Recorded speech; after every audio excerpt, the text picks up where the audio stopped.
4 जून की शाम होते होते बिहार में एक और काम होगा। बताऊं क्या होगा? ये अखबार वाले लिखेंगे कि मोदी भविष्यवाणी कर रहा है। मैं भविष्यवाणी नहीं कर रहा हूं, लेकिन मैं आपको बताता हूं। 4 जून शाम होते होते आरजेडी वाले कहेंगे कि कांग्रेस ने लुटिया डुबो दी, एक दूसरे के कपड़े फाड़ना शुरू करेंगे। 4 जून को दूसरा क्या होगा वो भी बता देता हूं। ये कांग्रेस का शाही परिवार क्या करेगा? कांग्रेस का शाही परिवार पराजय का ठिकरा खड़गे जी के सर पर फोड़ करके वो विदेश में छुट्टियां मनाने चला जाएगा और बेचारे खड़गे जी कार्यकर्ताओं का गुस्सा सहते सहते थक जाएंगे। भाइयों और बहनों, कांग्रेस, आरजेडी और इंडी गठबंधन को देश बार बार खारिज कर चुका है, नकार चुका है। इनके पास न विजन है, इनके पास सिर्फ और सिर्फ कंफ्यूजन है, इनके पास हौसला का नामो निशान नहीं, इनके पास हताशा ही भरी पड़ी है, इनके पास नीति नहीं है, निर्णय लेने की क्षमता नहीं है। ये सिर्फ नकारापन लेकर के जी रहे हैं। दशकों तक इनकी पूरी राजनीति डरो और डराओ के मंत्र पर चली है, लेकिन मोदी ने इनका ये जो डर का गुब्बारा है ना, उस गुब्बारे को ही फोड़ दिया है। और हालत तो यह है कि मोदी उनके डर को भी डराता है। साथियों, ये इंडी गठबंधन वाले देश को डराते थे, देश को ऐसा डराते थे, ऐसा डराते थे और 70 साल से डराते थे। क्या कहते थे? अयोध्या में अगर राम मंदिर बना तो देश में बवाल हो जाएगा, खून की नदियां बहेगी। आज रामलला भव्य मंदिर में विराजमान है, कोई बवाल हुआ क्या? कोई खून की नदियां बही क्या? ये डराने का झूठा खेल चलता था कि नहीं चलता था?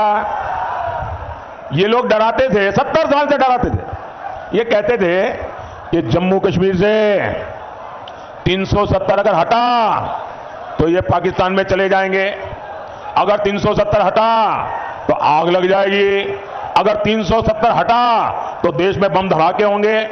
भांति भांति की धमकियां और डर पैदा करना। मोदी इनकी न धमकियों से डरा है न कभी रुका है। धारा 370 हटा के नहीं हटा, धारा 370 की दीवार गई कि नहीं गई, कश्मीर और हिंदुस्तान के बीच की ये दीवार को तोड़ा कि नहीं तोड़ा, सीना तान के तोड़ा कि नहीं तोड़ा? मुझे बताइए, कहीं आग लगी क्या? कोई पाकिस्तान भाग गया क्या? देश में बम धमाके हुए क्या? डराते थे। साथियों, ये डरपोक कांग्रेस और ये डरपोक आरजेडी वाले अभी क्या कह रहे हैं? पाकिस्तान के पास परमाणु बम है, डरो। डरा रहे हैं, खुद में मसाला खाली हो गया तो उधर का मसाला दिखाते हैं। इसलिए पाकिस्तान के आतंकी जब चाहे भारत पर हमला करके चले जाते थे, ये डरपोक लोगों के कारण। मोदी इनकी तरह डरता नहीं है। मोदी ने सेना को कहा, जाओ गढ़ में घुस करके मारो। आज पाकिस्तान कुछ करने से पहले 100 बार सोचता है। इसी कांग्रेस के राज में, आरजेडी के राज में ये नक्सलियों ने सबको डरा करके रखा था। मोदी डरता नहीं। आज नक्सलियों की सफाई पुरजोश चल रही है। साथियों, यही इंडी वाले एक और धमकी देते थे। ये कहते थे कि बड़े भ्रष्टाचारियों पर हाथ डालो तो मोदी की कुर्सी हिला देंगे। मोदी डरता नहीं है। जिसने चोरी की है, जिसने गरीब को लूटा है, और कितना ही बड़ा शहंशाह क्यों ना हो, कितना ही बड़ा शहजादा क्यों ना हो, कितना ही बड़ा अपने आप को तीसमार का क्यों ना मानता हो, उसको जेल जाना पड़ेगा, जेल में जीना पड़ेगा। और जेल की रोटी चबा करके ही उसकी जिंदगी पूरी होने वाली है। मुझे बताओ भाई, अगर कोई लूट करता है, आपके हक का छीन लेता है, तो छोटे लोगों को तो जेल में बंद करने के लिए कोई चिल्लाता नहीं है। बड़े जाने चाहिए, छोटे जाने चाहिए? आप मुझे कहेंगे वो मैं करूंगा। गुनाह किया है तो छोटा आदमी जेल जाना चाहिए कि सबसे बड़ा है वो जाना चाहिए? बड़ा हो जेल जाना चाहिए ना। तो मैं बड़ों को भेज रहा हूं तो अच्छा कर रहा हूं ना, सही कर रहा हूं ना। और मैं आज बिहार के लोगों को एक और गारंटी दे रहा हूं, जिन्होंने बिहार के गरीबों को लूटकर नौकरी के बदले जमीन लिखवाई है, कान खोल के सुन लो, उनका भी जेल जाने का काउंटडाउन शुरू हो चुका है।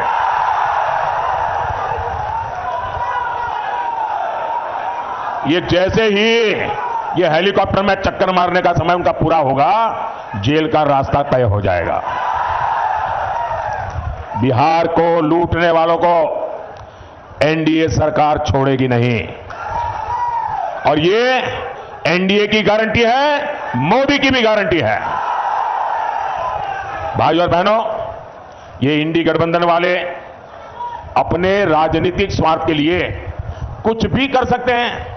ये लोग बिहार और बिहारियों के अपमान के खिलाफ आवाज तक उठाते नहीं हैं। कांग्रेस के पंजाब के नेता ने बिहार से वहां काम करने गए, वहां मेहनत करके ईमानदारी से जीवन जीने वाले हमारे बिहारी मजदूर भाई बहनों का घोर अपमान किया, भद्दे शब्दों में अपमान किया। कहा अब हम उन्हें बिहारियों को पंजाब में घर नहीं देने देंगे, घुसने नहीं देंगे। कांग्रेस के मिनिस्टर ने कहा है, कांग्रेस के शाही परिवार ने इसके विषय में मुंह पे ताला लगा दिया है। क्या कभी कांग्रेस के शाही परिवार ने बिहारियों के इतने बड़े अपमान के लिए बिहार से माफी मांगी क्या? बिहारियों से माफी मांगी क्या? और ये इनको लालटेन लेकर के मुजरा करने वाली जो जमात है, वे भी बिहारियों का अपमान हो रहा है और कांग्रेस के चरण चूम रहे हैं। कांग्रेस के खिलाफ एक शब्द बोलने को तैयार नहीं है, कांग्रेस का जवाब मांगने को तैयार नहीं है। आरजेडी में हिम्मत नहीं कि बिहारियों के अपमान पर वो कांग्रेस को एक शब्द भी बोल पाए।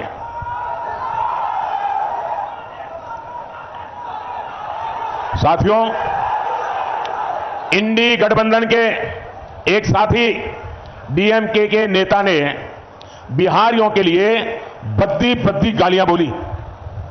तेलंगाना में कांग्रेस के मुख्यमंत्री ने बिहारियों को भला बुरा कहा।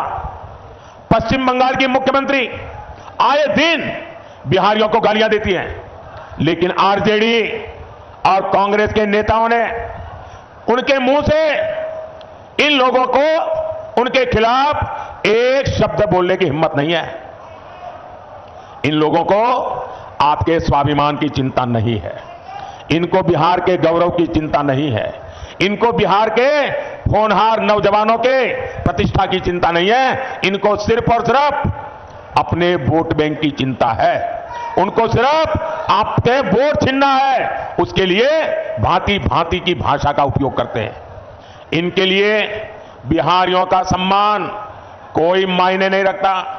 साथियों, मैं हमारे जो फर्स्ट टाइम वोटर है, जो पहली बार वोट करने के लिए जाने वाले हैं, उनको जरा जंगल राज पार्ट 2 से सावधान करना चाहता हूं।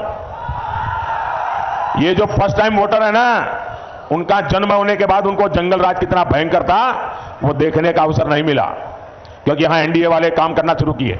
लेकिन जो जंगल राज वालों ने था, जो मुसीबतें खड़ी कर दी थी, ये जरा फर्स्ट टाइम वोटरों को पता होना चाहिए। वो समय था शाम होने के बाद बाहर निकलना मुश्किल था। बाहर से कोई रात में ट्रेन से उतरता था तो स्टेशन से बाहर नहीं निकलता था, रात भर स्टेशन पे पड़ा रहता था। सुबह उजाला होने के बाद फिर अपने गांव की तरफ निकलता था। अपहरण, डकैती, हत्या, ये बिहार का दुर्भाग्य बन गया था। नीतीश जी के नेतृत्व में एनडीए सरकार बिहार को जंगल राज से बाहर लेकर आई है।